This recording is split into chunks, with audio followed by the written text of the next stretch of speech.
Man, we got some pretty serious hardware sitting up on this wall. I mean, we've got everything from our modern day rifles. We got two precision guns here, a couple of ARs. I got another AR in the safe. But it should come as no surprise to everybody that I am extremely passionate about World War I and World War II firearms. They have always caught my interest, especially from my teenage years. And I'll be the first to admit, I played the very first OG of Call of Duties ever, Call of Duty 1, and that's what got me suckered into this stuff.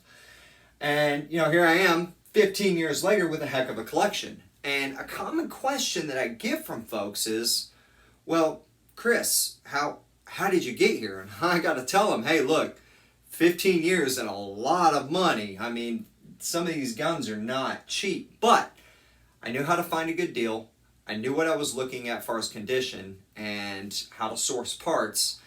And then on top of that, I knew what individual markings meant. So with that, today's video, we are going to be talking about tips for collectors. If you are into collecting firearms, especially old sought after firearms, which a lot of these World War guns have quickly become, this is going to be the video for you guys.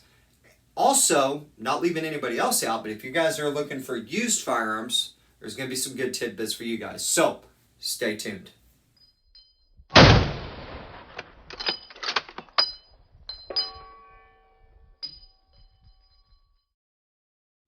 Hey Phoenix fans, welcome to Phoenix Arms and Defense, and like I said in the intro, today's video is an intro into buying collectible firearms.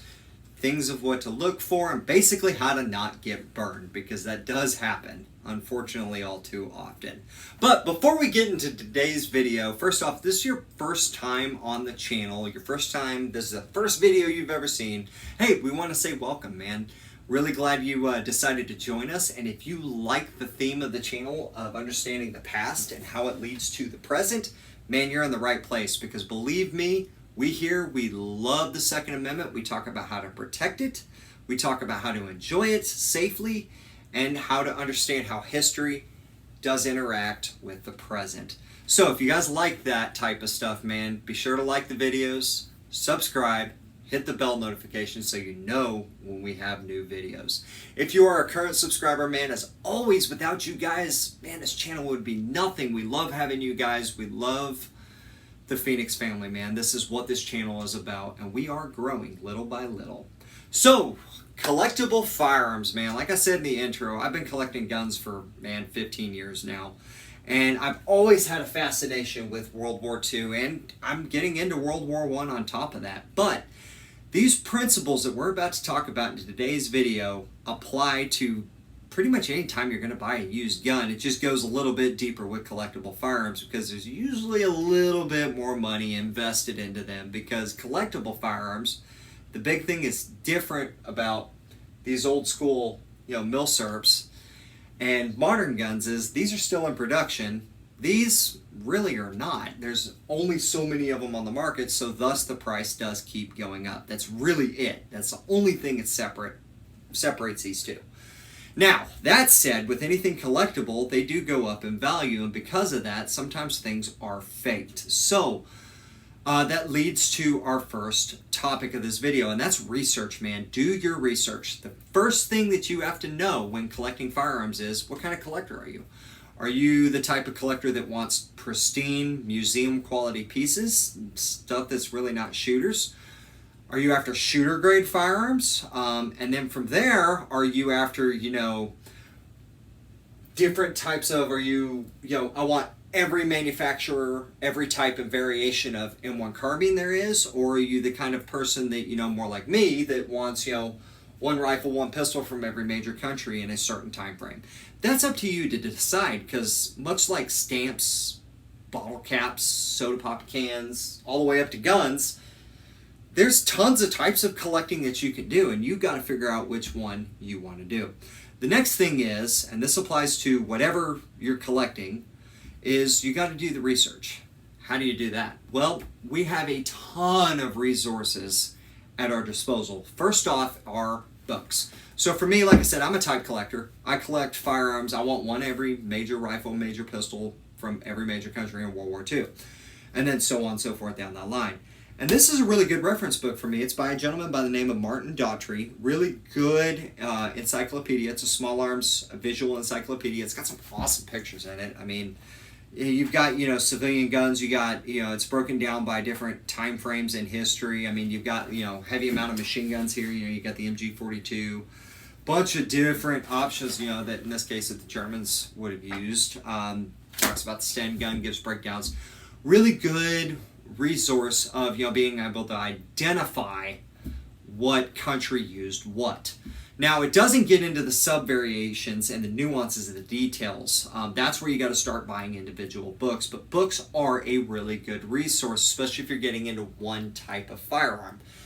The other thing that is an excellent source of information are the things that, well, in this case that I'm shooting this video on, but our cell phones. Our cell phones are literally a click away from the internet, and we get to, click that button, Google it up, and start looking at what, different markings mean. What does, this mean on a Mosin or on an Enfield or whatever you're collecting. So, research. Know what you want to buy. Now, if you come across a random deal and you're like, oh man, that could fill a hole in my collection, that's where a cell phone comes in handy, because you may not necessarily have the book on you. So, but you got to know how to do the research. Research. Now, researching things to kind of consider when buying guns is overall condition. You want to inspect for that, which I'll show you here in a second. Who made the gun? Is it really rare?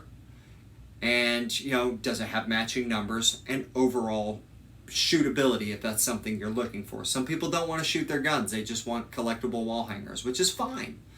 But you got to know how to look for all of that stuff. And in order for me to do that, we got to talk about some tools that are necessary to keep on you. One thing that I always like to have on me, especially in a gun show, is a bore light. A bore light is a fantastic tool. I'll show you guys how to use that here in just a second. Give you guys some stills of what a bad barrel looks like and what a good barrel looks like. Bore lights are handy, and then plus they work as great flashlights to inspect bluing, check and see if anything's been messed with. So this is an excellent tool to have on you. If you are going somewhere and looking for a specific firearm, that caliber of that firearm, having the projectile by itself is also handy, so you can do a barrel test. And for those items right there, we need to bring the camera up closer, so stay tuned. Alright guys, so here we are at the table. I got some guns to kind of show you guys, and a barrel, to kind of show you guys what to look for when purchasing, firearms. So first thing I always do is kind of an initial inspection. I get a look at the gun, so I'll pick it up, check it for safety, make sure it's clear. If you can open the action or work the action, go ahead and do it if they let you do that. So like on revolvers here, so the first thing I'm going to do is I'll cock that hammer, make sure the cylinder is timed right. If it's a semi-automatic, I'll make sure, slide is tight. There's no slop or anything crazy like that. Nothing that appears, out of the ordinary. Nothing broke. Next thing I'm doing is I'm actually visually looking at it. So I'm looking at the bluing. Is there any wear marks on it? In this case, this one, there's a little bit of muzzle wear there. A little bit of wear on the high points, if it was in a holster. But overall, condition on this particular one's pretty darn good, especially considering it's 101 years old. It's a Smith model 1917, by the way. So I look at that and, kind of get an idea. And then, I kind of alluded to the next part is who made this gun. Well, like I said, it's a Smith & Wesson. It doesn't actually have their logo on there, but it does say here on the barrel S&W DA45. And how I know this is a military pistol, besides, the dead giveaway, a lanyard ring, words are hard, is, if I can get the bloody camera to focus, you'll see it says U.S. Army. There it goes. Model 1917. Pretty cool, right? So, really neat gun. Now, after looking at it and I've identified, okay, I know that's what this is. It seems like it's in good working condition. That's where I kind of look at it out of curiosity. Is it matching numbers? Because this is going to, again, determine price point on something. So here we have a German Luger here. Again, looking at the markings, this is an Erfurt made in 1918. Pretty neat gun. Serial number on this guy, so it's the full serial number is in 3 places. It is on the bottom of the frame, it's on the side here, and then it's also on the magazines. But all the small parts, if you know Lugers, they are everywhere. They are on, the takedown lever, the side plate. They're even on the sear spring there. They're on the back of the toggle. They're on the ejector. And if you take this gun apart, there's even more parts inside of it that are all matching. So this particular gun is, again, fairly good condition, but it has been reblued, and I'll show you more on that here in a second. But, looking at Luger's in particular, the straw, the yellowing of the small parts, it's, pretty decent for the most part. It's got that nice fire blue in the sear right there, pretty neat. And then, working the toggle pack, get her to actually lock open. You could tell a lot of the smaller parts here, like that one there, again, that nice fire blue. So those are little things you want to look at, things that stand out. Has the pistol been messed with? This particular one has been messed with, but it was, I am fairly certain, reblued by an actual German arsenal. If you take a light, you can see, and some of it's coming up, you can see a lot of, I don't want to call it patina, but you could tell where it was blued over at one point. It had seen some hard use and it was refurbed. My theory on that is, because this pistol does have a post-war police marking, is that it was refurbed for World War II. It's very possible. The gun doesn't have any import marks, nor was it 1920 dated. If you've done your research on Lugers or German guns in general, you'd know that that had a actual date on the top that was an inventory mark. This one's not. So it was illegally kept and very, very potentially used in World War II, or at a minimum it was around. So pretty neat. Now, so outside condition on both those guns looks pretty good. Now you got to kind of look at, if parts are working right, slides are working good, if it's a revolver, action's timed up, bolt action, semis, everything looks good as far as the action goes. Next thing you got to look at is the barrel. And I'm going to get you guys a couple of stills here of what a good barrel looks like and what a bad barrel looks like.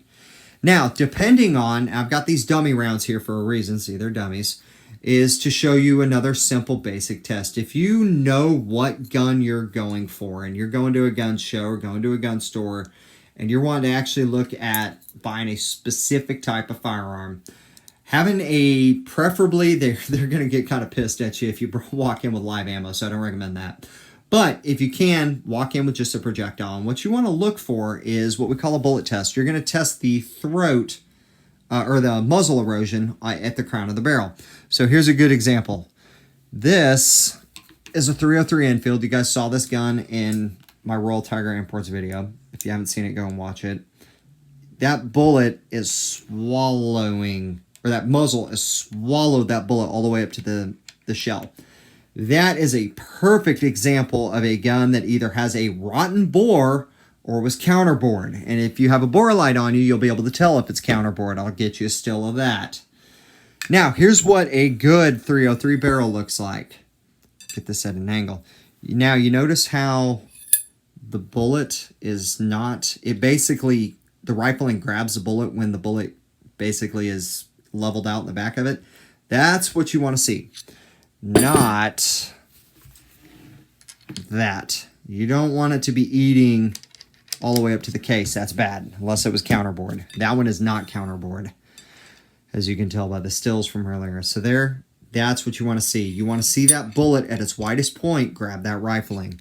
So that's going to give you a good cue and a good indication, because if the barrel's good and the rifling looks good, but your muzzle's rotten, you're going to, at a minimum, need it to be recrowned by a gunsmith. If not, need a new barrel, depending on how deep and how bad that barrel's rotten. So those are some real basic things to look out for. You want to look out for condition, look out for markings. You want to see if the numbers are matching. You want to check out condition. Because like I said at the beginning of this video, the barrel is the heart of the gun. If that barrel's rotten, the gun is not shootable, and that does give you room to negotiate. So with that, we're going to go ahead and bring the camera back, and we're going to go ahead and close this video out. All right, guys. Well, that's pretty much it, man. That's buying collectible guns 101, man.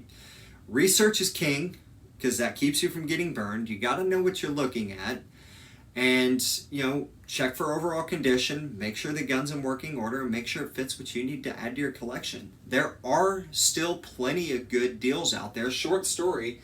That German Luger there, I knew enough about Lugers to know what I was looking at. I'm not a Luger expert by any means. So, You know, I know a lot more now after buying the gun because I did some post research, but I knew enough to know that it was a very good deal, and I never thought that I'd be able to buy a Luger for under $1,500. I mean, I got a steal for that gun, and without the magazines, the gun is definitely worth more than I paid for it. So I was very happy with that deal. So being able to do that research and know what you're after allows you to have the knowledge on hand, and if you don't know anything, being able to have that phone at your hand allows you to figure out if you're going to have a good deal when that deal comes across your table. So with that, hopefully you guys take that advice and use it. If you guys have any other tips, drop them in the comments below. I'm really curious to hear what you guys have to say. And happy collecting. Get out there and get after it, man. That's half the fun of it, man. All right, guys. As always, I'm Chris Smith from Phoenix Arms and Defense, and your right to self-defense is self-maintained. We'll see you guys in the next video.